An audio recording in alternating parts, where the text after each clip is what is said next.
안녕하세요. 결혼한 지 2년 만에 이혼하고 지금은 다시 자유로운 싱글 라이프를 즐기고 있는 30대 여성입니다. 다진한 과거 이야기는 해서 뭐하나 싶어 주변 친한 친구들에게도 이랬다 저랬다 말한 적이 없었는데 며칠 전 남편한테 뜬금없는 연락을 받고선 황당하기도 하고 어이없기도 하고 그래서 이렇게 제 이야기 좀 해볼까 합니다. 이미 헤어져서 남남이 되었지만 편의상 남편이라고 칭해볼게요. 남편하고는 제 나이 29의 지인의 소개로 만났고 당시 저는 직장을 다니는 평범한 회사원이었죠. 사실 남편에게 처음부터 호감을 가졌던 건 아니었어요. 비록 10분이긴 했어도 약속 시간보다 늦게 나온 것도 마음에 들지 않았고 저는 제가 키가 작다 보니 남자는 키가 어느 정도는 컸으면 했었거든요. 그리고 소개팅을 주선했던 지인 말로는 남편 키가 180 정도라고 했었고요. 하지만 막상 만나보니 정말 많이 쳐줘봐야 175나 될까 싶은 게 그래서 여러 가지로 소위빈정이 상했었달까요. 하지만 그럼에도 불구하고 이내 결국 저는 남편에게 마음의 문을 열 수밖에 없었습니다. 왜냐하면 남편이 무척이나 저에게 적극적으로 다가오기도 했고 어떻게든 제 마음에 들기 위해서 노력하는 게 느껴졌거든요. 그런데 그렇게 남편과 연애한 지 1년쯤 되던 때였어요. 사실 당시 저는 친정아버지는 오래전 돌아가셨기에 친정어머니와 단둘이 살고 있었거든요. 이 부분은 남편도 연애 초 때부터 알고 있었고요. 아무튼 그러다 하루는 친정어머니가 저를 붙들고 진지하게 하실 이야기가 있다고 하셨습니다. 그런데 왜 그런 느낌 있잖아요. 상대방의 눈빛만 보고도 보통 일은 아니구나 싶은? 그날 제가 딱 그랬어요. 친정어머니의 목소리가 전에 없이 불안하고 뭔가 두려움에 가득 차 있는 것 같았거든요. 그리고 어째서 이런 슬픈 예감은 빗나가는 일이 없는 건지 친정어머니가 어렵게 꺼내신 이야기는 충격 그 자체였습니다. 췌장암이라고 하셨으니까요. 원래는 제가 신경 쓸까 그게 걱정되어 끝까지 숨기려고도 하셨답니다. 하지만 막상 그러려니까 저만 보면 눈물이 차올라서 감정 조절이 안 되시더래요. 그리고 저는 그런 친정어머니를 보면서 제 자신이 몹시도 한심하고 증오스럽기까지 했어요. 그제서야 전에 없이 마른 친정어머니의 몸이 노랗게 떠버린 얼굴이 눈에 들어왔으니까요.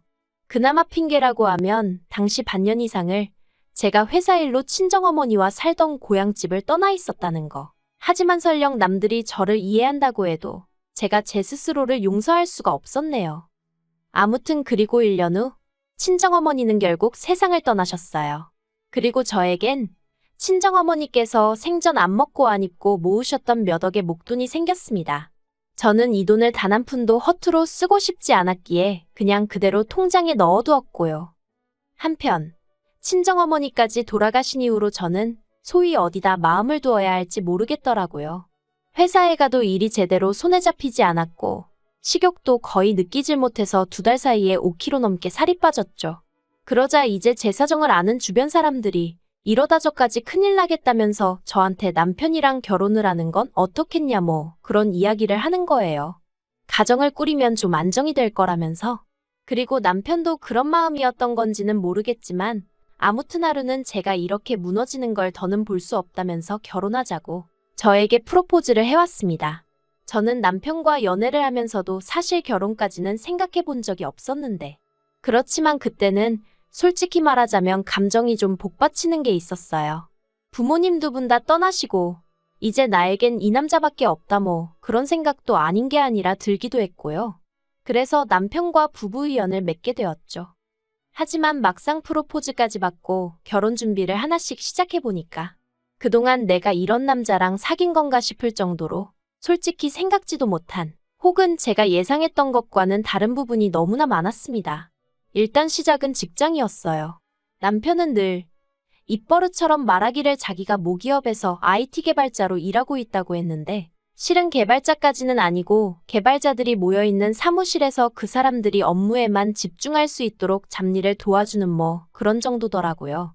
솔직히 알고 나선 어이가 없었어요. 하지만 남편은 제가 얼마나 자기한테 관심이 없었으면 그걸 착각하고 있었냐며 오히려 제 탓을 하대요. 자기는 예전에 분명히 개발자가 아니라 개발자 비슷한 그런 일을 한다고 몇 번이나 저한테 말했었다면서요. 그러면서 저더러 제가 대충 들어놓고 왜 갑자기 사람을 거짓말쟁이로 몰아가며 실망이네 어쩌네 하는데 당황스럽기도 하고 정말 내가 잘못 기억하고 있는 건가 싶은 게 아무튼 그래도 이때는 그래 직함이 뭐가 중요한가 중요한 건 성실함과 사람됨됨이지 생각하고 제 스스로를 납득시켰습니다. 한심하게 들리겠지만 솔직히 말하자면 남편에게 세뇌라도 된 건지 괜한 사람을 잡았나 싶은 생각에 미안한 마음까지 들더라니까요. 그런데 그게 다가 아니었습니다. 남편은 시부모님께서 제가 다른 건 다 마음에 드는데 고아라는 게 마음에 걸린다며 저희 결혼을 탐탁치 않아 하신다 뭐 그런 이야기를 전해왔는데 물론 친정아버지야 일찍이 돌아가셨지만 친정어머니는 제 나이 30이 넘어서야 돌아가셨는데 그것도 고아라고 하나 싶기도 하고 그래서 이때 저는 고민 끝에 남편에게 헤어지자고 했어요. 솔직히 정신적으로 이래저래 스트레스도 심했고 제가 달리 바꿀 수 없는 부분을 문제 삼아 결혼을 반대하신다 하니 뭘 어떻게 해야 할지 아예 방법을 모르겠었거든요. 그런데 남편이 저를 붙잡았습니다. 이렇게 쉽게 포기할 거냐면서 자기가 어떻게든 시부모님은 설득해보겠다대요. 그리고 대략 2주 정도의 시간이 흘러 만나게 된 남편의 표정은 무척이나 복잡해 보였습니다. 제가 시부모님이 뭐라고 하셨냐고 솔직히 말해달라고 했어요. 도저히 나를 며느리로 받아들이고 싶지 않으시다 하시면 어쩌겠냐고 놔주겠다고 하면서요. 그러자 남편이 그건 아니랍니다. 시부모님께서는 그렇게 죽고 못 사는 사이면 어쩌겠냐면서 할 테면 하라고 하셨다나요. 하지만 덧붙이시기를 대신 금전적인 지원은 10원 하나 못 해준다고 그러시더래요. 그러면서 남편이 그래도 괜찮지? 우리 힘으로 시작해보자 그러는데 제가 이땐 정말 멍청하게도 그냥 어쨌든 남편이 허락을 받아왔다는 게 고맙기도 하고 시부모님하고 부딪히는 일이 쉽지만은 않았을 텐데 미안하기도 하고 그래서 금전적인 지원이 좀 없으면 어떤가 그렇게 단순히 생각을 했지 뭐예요. 남편은 저에게 자기가 모아놓은 돈이 1억이 있다고 했고 그래서 그럼 그 1억에 제가 가진 돈 중 2억을 더해 작은 아파트 하나를 사면 되겠다고 생각을 했어요. 원래는 대출을 받으려고 했는데 남편이 하는 말이 돈이 아예 없으면 모를까. 그것도 아닌데 이자까지 내가면서 대출을 왜 받냐고. 하도 반대를 해서 그냥 제가 좀 더 보태는 걸로 얘기가 되었죠. 그리고 청첩장이 나온 이후론 남편하고 계속해서 눈품발품 팔아가며 부동산을 돌아다니기 시작했어요.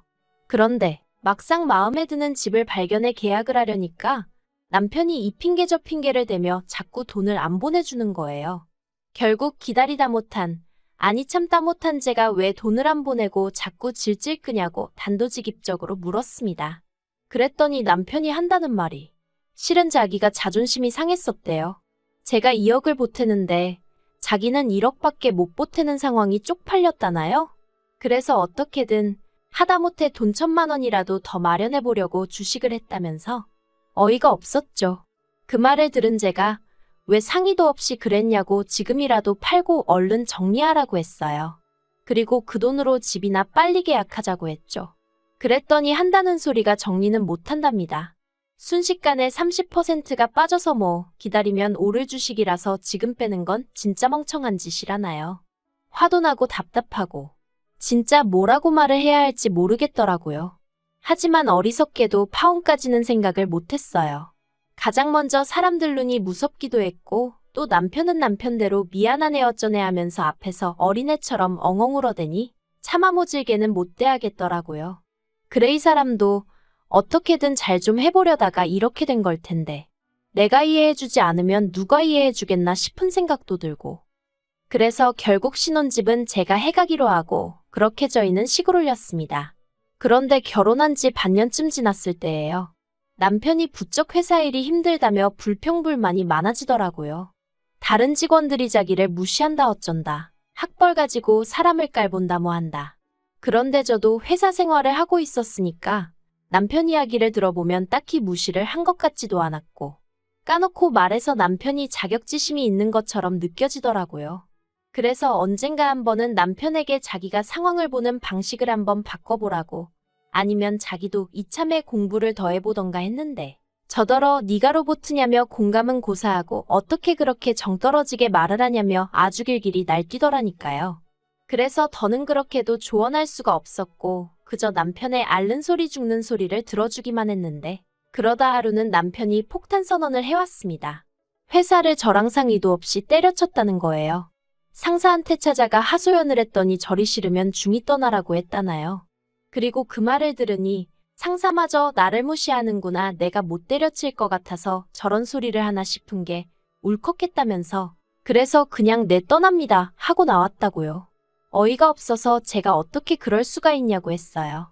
회사 생활을 기분 내키는 대로 하는 사람이 어딨냐고, 나라고 좋아서 다니겠냐고. 하지만 이미 벌어진 일을 어쩌나 싶어 더는 따지지도 않았습니다. 어차피 이렇게 된 거 이참에 공부를 하든 뭐라든 해서 이직이나 하라 했죠. 그리고 대신 집에 있는 동안 서툴러도 괜찮으니까 살림 좀 도와달라고. 그랬더니 알겠다대요. 하지만 살림은 고사하고 남편은 그 어떤 일도 하지 않고 하루하루를 보내기 시작했습니다. 남편은 제가 출근할 때까지도 일어나지 않았고 퇴근 후에 집에 오면 절 기다리는 건 설거지거리로 가득한 싱크대와 여기저기 던져져 있는 일거리 뿐이었거든요. 게다가 남편이란 작자는 저에게 왔어라는 한마디도 하는 둥 마는 둥 하며 게임만 처하고 있을 뿐이었죠. 그래도 처음엔 모처럼 쉬는 거니 저럴 수도 있지 하고 생각했습니다. 그런데 그 기간이 2달을 넘어가니까 제 인내심도 점점 바닥이 나더라고요. 그래서 결국 남편더러 언제까지 이렇게 살 거냐고 물었더니 남편 하는 말이 가관이었습니다. 뭐가 문제냐는 거예요. 어이가 없어서 그럼 지금 이게 문제가 없어? 하니까. 자기도 나름대로 주식도 하고 있고 당장 벌이가 없어서 그렇지 하나만 터지면 어쩌고 그러는데 기가 차서 말도 안 나오더라니까요.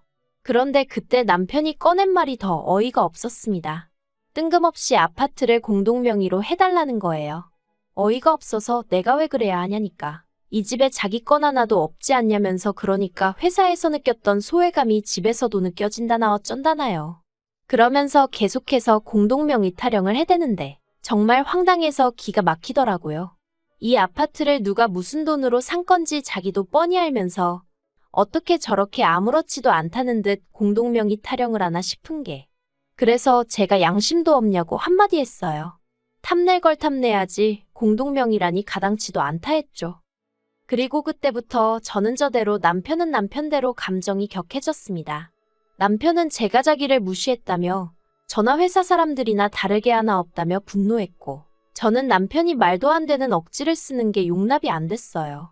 평소처럼 어르고 달랠 수도 있었겠지만 돌이켜 생각해보면 그날은 저도 컨디션도 별로였고 뭐랄까 모든 게 타이밍이 안 좋았던 거겠죠. 평소처럼 져주기도 싫었고 그냥 넘어갈 수가 없었습니다. 그래서 저도 한치도 물러서지 않았는데 그때였어요. 벼랑간 눈앞이 번쩍하더니 제가 쓰러졌습니다. 남편이 제 뺨을 때렸거든요. 처음엔 순간 상황 판단이 안 됐어요. 뺨은 얼얼하지 귀는 멍하지. 태어나서 처음 겪어봤기에 황당하고 어리둥절한 마음도 있었죠. 그런데 눈앞에 씩씩거리는 남편을 보니까 내가 맞은 거구나 싶은 게 그제서야 뺨은 욱신거리고 눈에서는 눈물이 쏟아졌습니다. 제가 남편더러 미쳤냐고 소리를 질렀어요. 그랬더니 남편이 네가 먼저 열받게 했잖아 하는데 전형적인 찌질남이 내 남편이구나 하는 생각이 퍼뜩 들더라니까요. 그리고 그제서야 결혼할 때부터 거짓말한 거, 돈 문제로 사람 속인 거, 시부모님이 어째서인지 매번 저한테 미안하다 하신 거, 말이 나와서 말이지만 그렇게 저를 반대하셨다는 남편 말과 달리 시부모님은 늘 저를 보면 안쓰러워하시고 미안해하셨어요. 그래서 그땐 반대하셨던 게 마음에 걸리셔서 저러시나 보다 생각했는데 돌이켜 생각해보니까 시부모님은 어쨌든 당신들 아들이 개차반인 걸 알고 계셨던 게 아닌가 싶기도 하고, 아무튼 회사를 때려친 이후로는 저한테 기생하며 카드값을 내달라고 하는 것도 부족해서 집 공동명의까지 탐내다니 내가 왜 이런 인간에게 당하면서 살아야 하나 싶대요. 그래서 지금 나 때렸냐고 고맙다고 그랬어요. 이한대로 우리 결혼 생활은 여기서 끝났다 생각하라고 했죠. 그리고는 핸드폰 챙겨서 바로 화장실로 도망쳤고 덜덜 떨리는 손으로 경찰을 불렀습니다. 이후로는 남편이 동네가 떠나가라 악을 써댔지만 결국 제 집에서 나가게 되었죠. 그리고 그 일이 있고 며칠 뒤 남편에게 연락이 왔습니다. 자기가 반성 많이 했다면서 마지막으로 한 번 만나서 얘기 좀 하자 하던데 설마 했지만 결론부터 말하자면 역시나였어요. 남편이 기껏 한다는 소리가 부모님도 다 돌아가신 마당에 제가 이혼까지 하면 사람들이 저를 얼마나 깔볼지 저더러 모르겠냐 했거든요.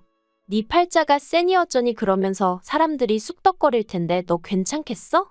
회사에는 뭐라고 얘기할 건데 그러는데 이 사람 정말 비열하구나 싶은 게 치가 떨리면서 사귈 땐 왜 몰랐을까 하는 후회뿐이었죠.